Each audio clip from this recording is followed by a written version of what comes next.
y 5. Bienvenidos al Seminario Reina Valera. Yo soy Gilberto Abels, rector del Seminario Abierto, y esta es la lección número 25 de la materia Mundo Bíblico, cuyo tema es, el agua y el crimen. Pedimos la bendición de Dios sobre el estudio de su palabra. Empecemos. Acopio de agua en Palestina. Pozos, manantiales y fuentes. Pozos y su localización. En Palestina, en muchos casos se ha estado dependiendo de pozos para el agua, y a través de los años. A menudo los pozos se encuentran localizados fuera de los muros de la ciudad, pero otras veces el pueblo tiene la fortuna de tenerlos dentro del pueblo. Los arqueólogos han descubierto al menos 2 de las ciudades antiguas, además de Jerusalén, que traían el agua a la ciudad por medio de un túnel. La ciudad de Geser tiene un túnel que llevaba el agua de dentro de la ciudad a un aljibe subterráneo. Y los cananitas de Megido, antes de ir fuera de la ciudad por agua, hundían fuste de columna hacia abajo hasta el nivel del manantial y luego cavaban un túnel horizontalmente hasta encontrarla, obteniendo agua para el uso del hogar. Ya hemos visto, capítulo 8, que era obligación de las mujeres acarrear el agua necesaria para los usos de la familia. Esta la llevaban en jarras de barro, ya sobre sus hombros o sobre la cabeza. Si se necesitaban grandes cantidades de agua, entonces los hombres la acarreaban en botellas, hechas de cuero de oveja o de cabra. Pozos y fuentes de fama en la Escritura. Los primeros patriarcas cavaron pozos en distintos lugares de la tierra de Canaán. Al pueblo de Beerseba se le llamó así por el acontecimiento de un evento en tiempo de Isaac. Sus siervos cavaron un pozo allí. El nombre quiere decir, el pozo del juramento, conmemorando el convenio hecho entre Isaac y Abimelech, que se hizo pronto después de las dificultades por la posesión del pozo de Gerar. Génesis 26. El pozo de Jacob, en Sichar, se hizo famoso por el incidente de que Jesús habló con la samaritana allí. Nada se deja junto a estos pozos que pueda usarse para sacar agua de su profundidad. Cada mujer que venía por agua traía con ella, además de la jarra en que llevaba el agua, una cubeta de cuero duro portable, con una soga para bajar la cubeta hasta el nivel del agua.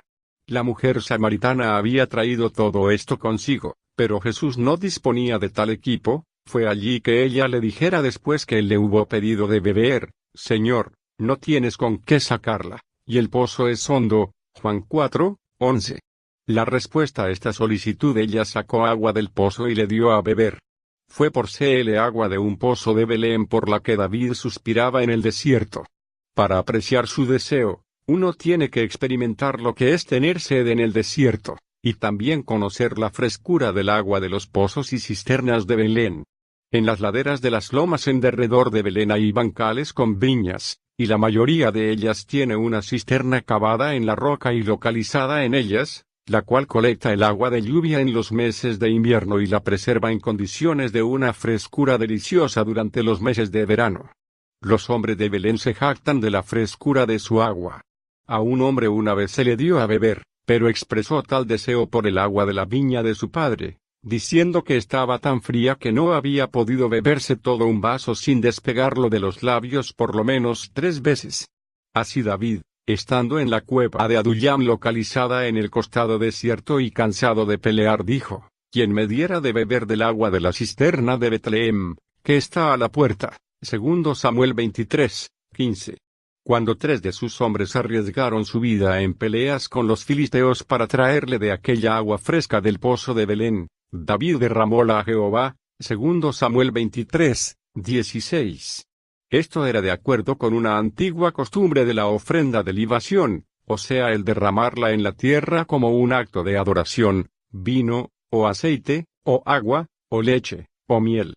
Algunas de estas ofrendas de bebidas eran derramadas por los hebreos sobre el animal sacrificado al Señor. Al hacer esto, David estaba dando al Señor la bebida del agua que tanto había costado a los hombres traerla. A través de los siglos el pueblo de Nazaret había tenido solo un medio de suplirse de agua, un pozo o fuente que se encuentra en la extremidad noroeste del pueblo. Podemos estar casi seguros que María vino aquí con su jarra a sacar el agua para los usos de su hogar, y que aquí el niño Jesús frecuentemente calmaba su sed. Uno de los principales manantiales en Palestina es el que está en Jericó. Esta agua viene de una montaña en el desierto de Judea localizada atrás del pueblo. Este manantial contribuye a formar una represa de agua cerca del montecillo de ruinas en el viejo Jericó, y que ahora se le llama Fuente de Eliseo. Se cree que son las aguas sanadas por el profeta hace muchos siglos. 2 Reyes 2:21. Aun cuando el nivel de esta agua baja en tiempo de calor, muy raramente se seca por completo, y es un medio de agua para hombres y animales, y para el oasis, donde crecen los plátanos, higos y palmeras de dátiles de la región. Cisternas. Para los nativos de Palestina la palabra pozo ha querido decir manantial o fuente, pero en los relatos bíblicos a menudo significa cisterna. En la actualidad la cisterna ha sido el medio más común para el abasto de agua de Palestina, que la del pozo. Beber agua de la cisterna familiar era el deseo proverbial de cada judío, y esa fue la promesa que el rey Sennacherib de Asiria usó para proceder a tentar a los judíos a hacer la paz con él. Él les dijo: «Haced conmigo paz, y salid de mí, y cada uno comerá de su vid, y de su higuera, y cada uno beberá de las aguas de su pozo». Segundo Reyes 18:31. Estas cisternas familiares eran a menudo cavadas en medio del patio de cosas, como fue el caso del hombre que tenía un pozo cisterna en su patio. En el tiempo del año a que se hizo referencia esta cisterna se secó y así 2 hombres pudieron esconderse en ella muy fácilmente. Segundo Samuel 17, 18 y 19. Durante la estación de lluvias el agua es conducida desde los techos y por medio de canales a estas cisternas. Por lo regular se saca el agua usando una cuerda que pasa por una rueda, y una cubeta de piel se asegura en un extremo de la cuerda. Jeremías usó el cuadro de una cisterna rota que chorreaba agua, para ilustrar uno de sus sermones. «Porque 2 males ha hecho mi pueblo, dejáronme a mí, fuente de agua viva, por cavar para sí cisternas rotas que no detienen aguas». Jeremías 2:13. Origen del agua de Jerusalén. Charcos de agua en medio y en derredor de la ciudad.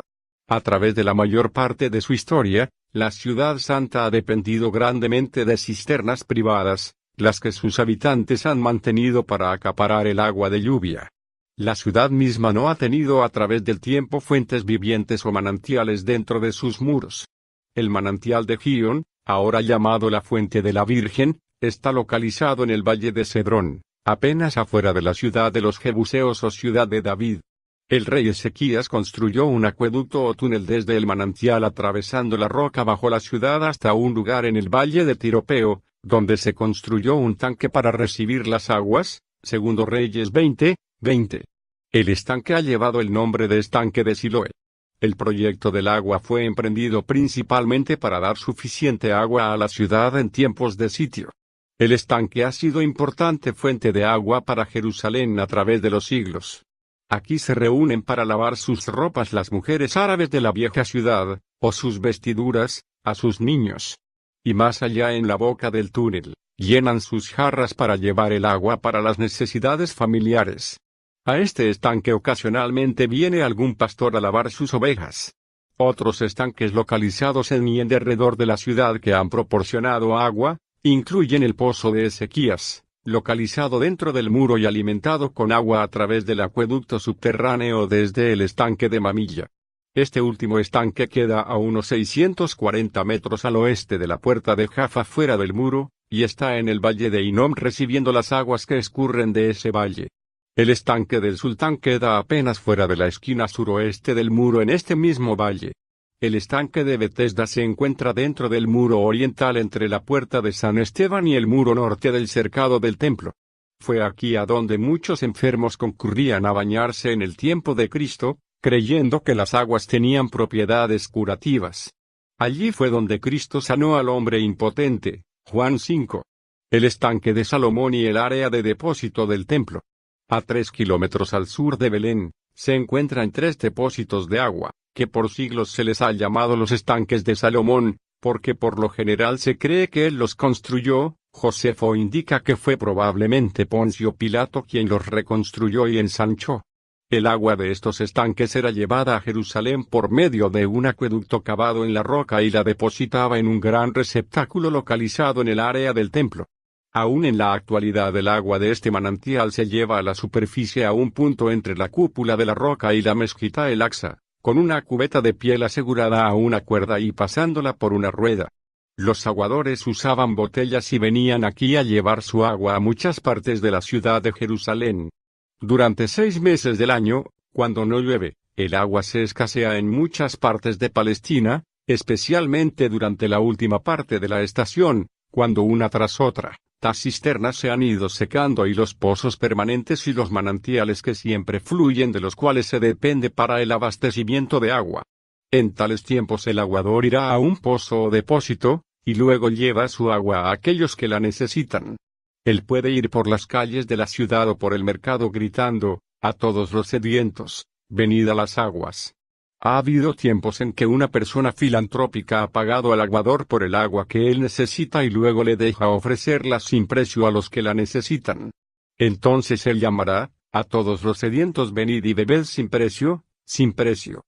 Tales palabras nos recuerdan la invitación profética de Isaías, a todos los sedientos, venid a las aguas, y los que no tienen dinero, venid, comprad, sin dinero y sin precio. Isaías 55, 1.